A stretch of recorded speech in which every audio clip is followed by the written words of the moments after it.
So I began creating video content in 2004.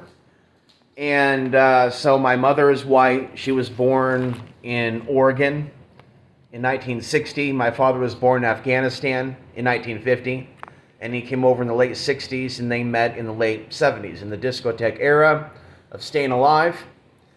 And that was in Portland, Oregon, where they met, and they did not stay together. And so that did affect my childhood. I had a bumpy childhood. I grew up with my white feminist mother, who was into a lot of New Age practices. Not that that's all bad, but there was some craziness wrapped up in my childhood. By the time that 9/11 happened, I was 21 and never really been in that many relationships, came from a broken home. And so you can say this is really what I wanted to get into. The racial dynamics taking place that I, have to deal with being born in this world, along with the other stuff that I dealt with as a child abuse issues, bullying issues, being moved around. It really made life complicated for me to find a life partner. Now, well over half my life is over. And honestly, we live in such a horrible world and terrifying world, it feels like a liability to have a wife, actually, to have children. I'm actually glad that I don't have daughters, and a part of me really wanted to be a dad, to be better than my parents were to me. So there is a part of me that's really mourning right now that this was what I incarnated into, a world that didn't want me to be a family man. And it's a nightmare out there getting back on dating apps, which I've avoided for years because it's a reminder of the racism that's out there. I'm living in Dallas, where there is just a dark culture to the place, Texas in particular. So when we talk about white supremacy, people preferring whites, people preferring blacks, and hating people with olive skin, it's pretty fucking bad here. And it's hard for me to see good in others, good in the world, when we deal with this type of an internet where I don't get to have healthy engagements with women, conversations with women, where I don't come across conscious women or women that are deeply spiritual. Now, I see someone following me with some magical interests. I don't know if they're going to see this video, but I have an interest in Dion Fortune, in particular the book, The Magical Battle of Britain. And I believe that my mixed race ancestry has given me certain powers of the mind and perception as far as psychic abilities. So what I've been trying to do here in the West, in the country of my birth, where there's a lot of, women into magic, is try to get them interested in ways in which we can protect ourselves with the power of our mind. And right now we're at a high energy period with the eclipse, with the new moon, with the solar flares. So it's a good time for me to reach out on a new platform like this and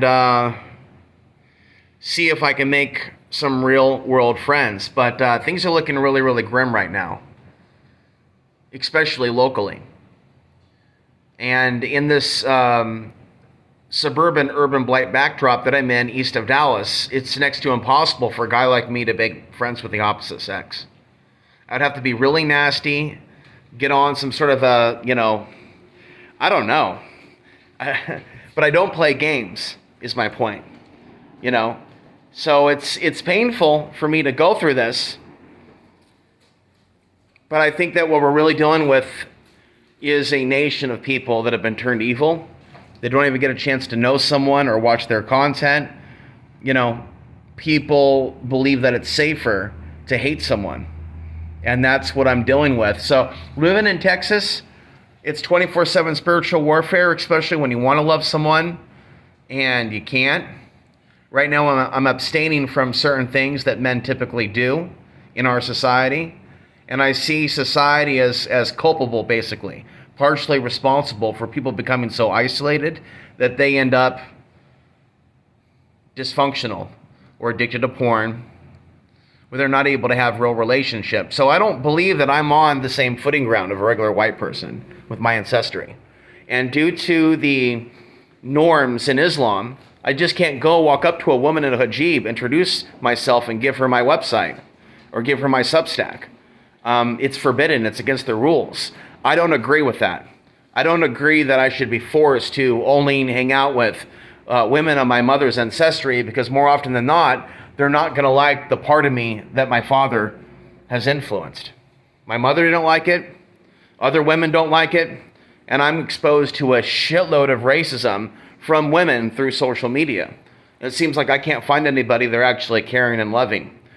I'm going to leave you with my my Substack. For those of you that want to do a deep dive into my podcasts and hear what I'm warning people about, especially women, about the future of America, future of human trafficking, if the right gets their way, they consider women as property, and they do want to lock a lot of them up. So check out my recent podcast about Nick Fuentes. Check out the other video presentations. Sign up via your email, but the URL is therealnewsmedia.substack.com. That's therealnewsmedia.substack.com. I'll be back.